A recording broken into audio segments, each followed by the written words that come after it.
O que você sempre quis saber. Hipertensão intracraniana idiopática, ou também conhecida como pseudotumor cerebral.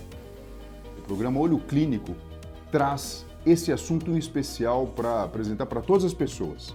Nós sabemos que é uma doença considerada rara, uma para cada 100 mil pessoas, pode acometer mais mulheres do que homens, mas eles também são acometidos.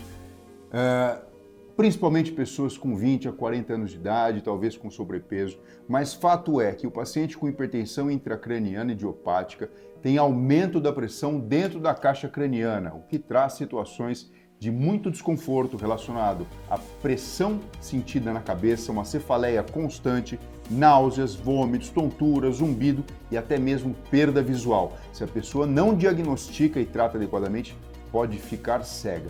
Para falar mais sobre isso e compartilhar com vocês a jornada de uma pessoa que já vivenciou o problema, eu recebo a paciente Gisele Siqueira, uma ativista no sentido de levar para frente essa informação para todas as pessoas. Começa agora aqui o programa Olho Clínico com o Dr. Fernando Gomes.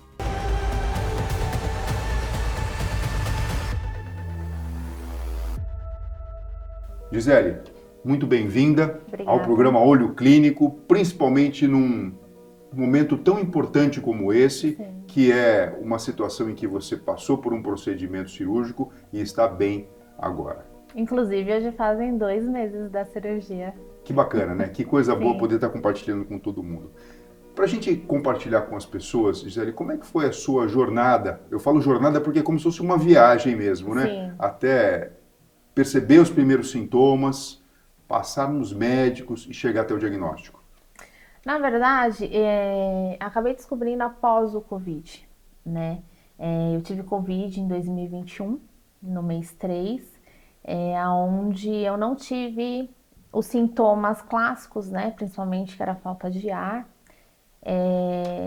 E o problema foi o depois. No mês 4, comecei a sentir muita dor de cabeça, paralisia do lado esquerdo, tremores, zumbidos e etc. Fui até internada, né, na UTI, porque pensaram que fosse algo cardíaco, porque eu sentia muita arritmia cardíaca, o que não foi constatado nada. Uma semana depois, voltei ao pronto-socorro com muita dor de cabeça, perda de visão de um dos olhos e fiz uma tomografia. Aí foi constatado a hipertensão intracraniana idiopática, algo que eu nunca havia escutado. Gisele, como era essa dor de cabeça? É uma dor de cabeça que ela vem e fica? Ou é uma dor de cabeça que vai e volta, de 0 a 10? Qual que é a nota? Qual que é a sensação? É uma dor de cabeça constante, ela não dá uma pausa. Mesmo com a medicação, ela dá uma melhorada, mas ela é constante, né? E o que mais me chamava atenção era a impossibilidade de fazer as minhas atividades, né? A falta de memória, o zumbido, que era muito forte, muito forte. E aí foi que eu fiquei internada. Chegou a colher líquor? Sim. E fez a medida? Fiz. E aí estava alta? Estava muito alta. Para quem não sabe, e eu nunca tinha feito, né? Quando a gente faz a punção lombar, né, por exemplo, num procedimento de anestesia ou de diagnóstico mesmo, é possível se medir a pressão. E a pressão do sistema tem que ser, no máximo, até 20 centímetros de água. Essa é a unidade que a gente utiliza como normal. Sim. Quando você mede, num paciente que tem pseudotumor cerebral ou hipertensão intracraniana idiopática, esse valor está muito alto, está diferente disso. Você lembra quanto estava o seu? Estava acho que em 34. Quase que o dobro do considerado como Exatamente. limite superior. Exatamente. Até fiquei assustada porque é a primeira vez, né? E a gente escuta bastante falando que é uma dor insuportável. Mas hoje em dia tem anestesia, né? E eu falo que a dor, ela não é igual para todo mundo, né? Hoje em dia, eu já colhi muitos líquors e eu já não sinto, né? Até tinha comentado. Mas eu acho que hoje em dia, para quem tem uma dor para esse tipo de exame, a gente tem aquele outro Tem um sensor É, o desenvolvido aqui no sensor. Brasil, né, da Inclusive, Brainfor, fiz que lá no seu, sim, no seu, sim, no seu, que traz para a gente essa no seu informação de como consultório. é que está a complacência cerebral. Agora, Exatamente. Gisele, me fala uma coisa. Não sei se você vai conseguir precisar isso, né? Mas isso aqui ilustra bem a dificuldade de fazer o diagnóstico. Quantos profissionais tiveram contato com você antes até chegar alguém e falar para você, olha, o diagnóstico que você tem é hipertensão intracraniana idiopática? Foi rápido isso? Foi muito rápido, porque eu descobri no mês 4 e eu estava num hospital muito bom, que é o São Luís Anália Franco, e o meu médico na época, o Dr. Dante Pisciotti, ele já fez o diagnóstico, aí a gente entrou com um tratamento medicamentoso, ao qual eu não me adaptei, né? E no mês 8 eu já estava fazendo a operação. Então, no meu caso, foi muito rápido, mas a gente sabe que tem muitas portadoras que demoram anos para ter o diagnóstico, né? E eu acho que isso é bem complicado. E você passou a utilizar os medicamentos geralmente prescritos para isso? Acetazolamida, topiramato? Tomei topiramato e tomei o Diamox. E melhorou? Não, o Diamox foi o pior remédio que eu já tomei na vida. Porque dava muita dormência, a dor de cabeça ela não passava, tinha muitos enjoos, né? O que acabava atrapalhando muito no meu cotidiano. A linha de pensamento desse remédio é diminuir a produção de líquor dentro da caixa craniana. E, por consequência, se você consegue reduzir em 70%, por exemplo, a produção do líquido cefalorraquidiano, você consegue reduzir um pouco a pressão dentro da cabeça. Mas, obviamente, não é o tratamento definitivo. Você foi para a cirurgia. Fui. Quais cirurgias tinham sido feitas em você? Eu fiz a DLP. A lomboperitoneal, derivação lomboperitoneal. Exatamente, que é a da coluna. 2 dias já tive que fazer o primeiro ajuste. Para mim foi... Já fiz algumas cirurgias, várias, né? Mas para mim até hoje foi a pior cirurgia que eu já fiz. De alguma forma ajudou? Ajudou no início, mas eu passei 3 anos com dores de cabeça todos os dias. Todos, nenhum dia sem. Eu acho que o único dia sem antes de trocar a válvula foi o dia que eu fiz aquele procedimento que coloca a medicação na cabeça. Fiz um bloqueio. Um bloqueio. Que foi o único dia, mas eu fiquei ali 2 dias sem dores de cabeça. Coincidência ou não, o mundo é pequeno, né? A gente tem um trabalho desenvolvido junto com o Senado Federal. Sim. Tudo que tem a ver com doença rara, junto com a senadora Mara Gabrilli. E eu levei essa ideia para o Senado de conversar mais sobre isso, difundir esse conhecimento e principalmente sensibilizar toda a sociedade da importância do diagnóstico correto, adequado e pronto atendimento desses pacientes. Porque é muito difícil, né? A jornada do paciente com pseudotumor cerebral ou hipertensão intracraniana idiopática é muitas vezes sofrida. Nós que somos profissionais da área da saúde percebemos isso. Então, primeiro, um preconceito em relação ao diagnóstico, a demora do diagnóstico, que, graças a Deus para você, foi mais rápida. O tratamento, nem sempre, ele deixa o paciente no melhor dos mundos. Os remédios têm efeito colateral, como você muito bem disse. E quando a pessoa não tem o diagnóstico, ela pode, inclusive, ficar cega. Aí, por que eu digo que o mundo é pequeno? Procurei você pelo fato de ter uma página, depois eu quero que você explique mais sobre isso, levando informação e juntando pessoas que de alguma forma padecem desse problema e trocam informações. Sua mãe já trabalhou comigo no Hospital das Clínicas, são coisas que a gente descobriu depois, né? E eu até te procurei porque eu falei, olha, estou organizando para levar esse assunto, essa pauta para o Senado Federal. Eu vi que você tem um grupo organizado, quero falar com você, a gente precisa, a sociedade precisa ouvir alguém que represente essas pessoas, e assim vai. E aí você me trouxe a demanda de talvez realizar um procedimento, e por isso que eu tive a oportunidade e a honra de fazer o seu tratamento e colocar, não uma derivação lomboperitoneal, mas a gente converteu, né? Fizemos uma derivação ventrículo-peritoneal, com uma válvula programável, e antigravitacional. E retirou a outra. E retiramos a outra. Exatamente. Que havia um pouco de conflito com a raiz do ciático, dava dor na região da perna, tudo coisa que pode acontecer e é muito ruim para o paciente. Conta pra gente um pouquinho da sua experiência, do preconceito e medo de fazer uma cirurgia na cabeça, porque muitas vezes a pessoa não quer fazer uma cirurgia na cabeça. Pensa, vou fazer uma lomboperitoneal, que é uma técnica que tem a sua aplicação, sim, e para algumas pessoas funciona. Funciona muito bem, mas que, enfim. Então, Quando eu descobri, né, tava lá, pseudotumor cerebral, você já pensa em algo, né, eu vou morrer. Essa foi a meu primeiro pensamento. Porque o nome é um nome infeliz, né? É, Pseudo é um prefixo que significa falso, né? sim, Pseudo, sim. pseudônimo, né? Nome que não é verdadeiro. Pseudotumor. Só que quando você fala tumor cerebral na sequência, esse pseudo é quase como se fosse uma coisa falada baixinha, né? Você fala, gente, um tumor cerebral. E aí o que que eu fiz a primeira coisa? Google, né?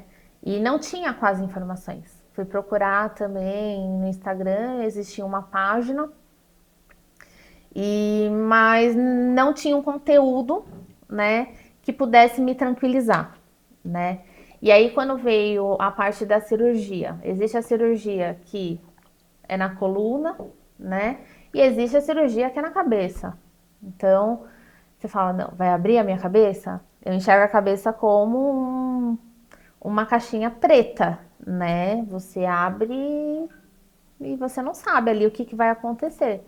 Então, na minha cabeça como leiga, naquela situação, eu falei, não, não vou fazer a da cabeça. Mesmo escutando algumas portadoras falando, não, faz porque é melhor, né?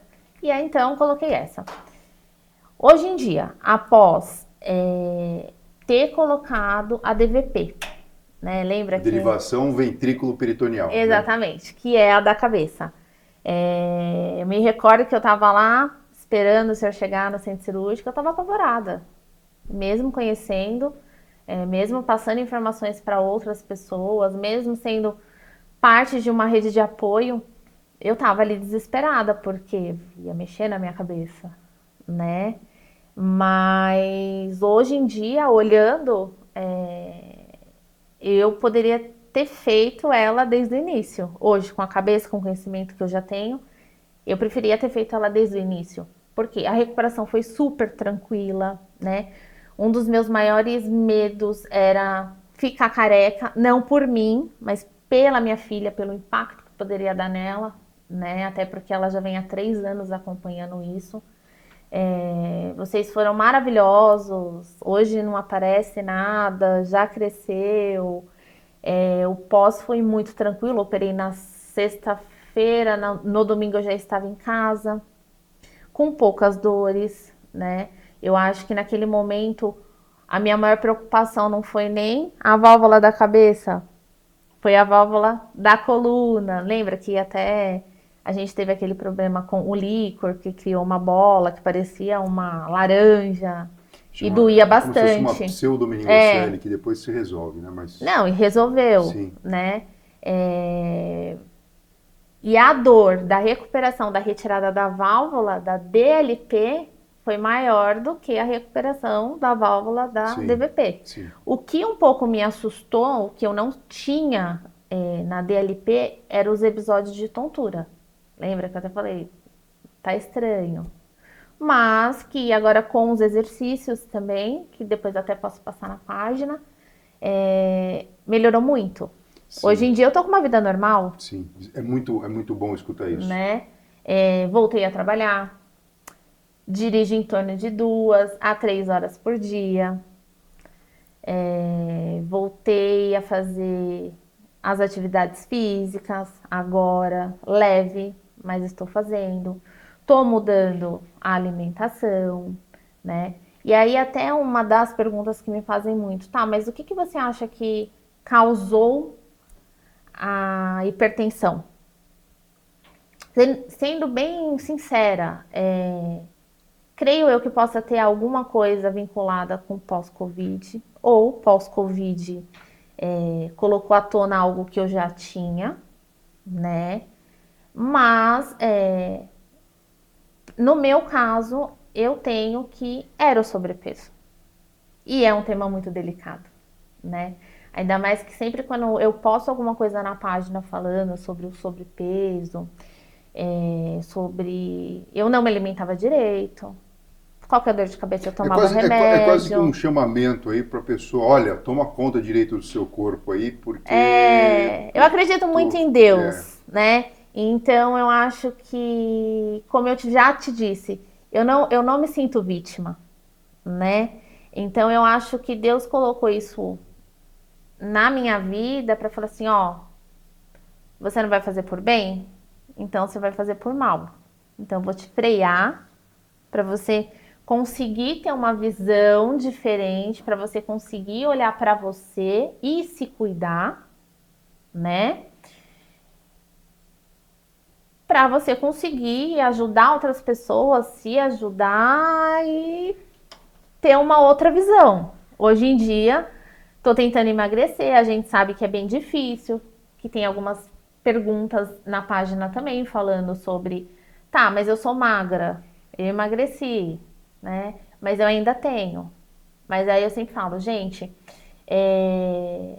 são estudos, né? É um percentual maior de sobrepeso que tem. Não quer dizer que uma pessoa magra não vai ter. É a mesma coisa.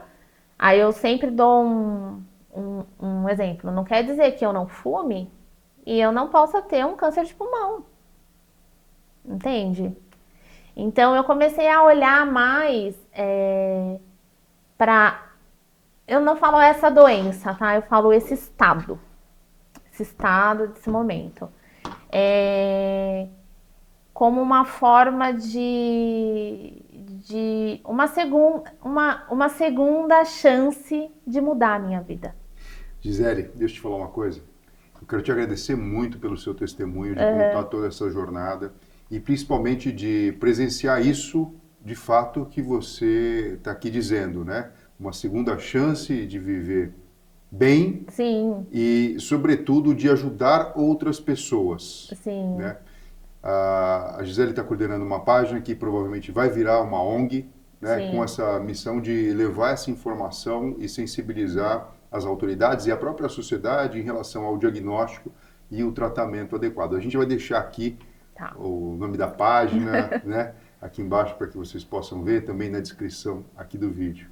Olha, muito obrigado pela sua participação, Gisele. Eu que agradeço. E só uma última mensagem. Acredite sempre que você possa melhorar. Não são todos os dias que são dias bons, né? Mas eu até tenho uma tatuagem, né? Que eu fiz há pouco tempo, que chama Isso Também Passa, que me ajuda bastante. Então eu tenho assim como fé Deus, né? E eu acho que tudo passa. Tanto a parte boa, então a gente tem que aproveitar os momentos bons. E as coisas ruins também passam. Gisele, muito obrigado pela sua participação. Eu que agradeço. Pessoal, a gente fica por aqui. Por favor, compartilhem esse vídeo com o maior número de pessoas possível. É importante que todos entendam o que é a hipertensão intracraniana idiopática ou pseudotumor e como reconhecer e ajudar essas pessoas. Existem alguns tratamentos cirúrgicos, a derivação longo-peritoneal, a ventrículo-peritoneal, existe até cirurgia da oftalmologia para fenestrar a bainha do nervo óptico e preservar a visão. Enfim, existe tratamento, mas o mais difícil atualmente é se reconhecer e, de alguma maneira, oferecer o que tem de melhor para todas essas pessoas. Um beijo no coração e uma ótima semana para todos vocês. Até a próxima.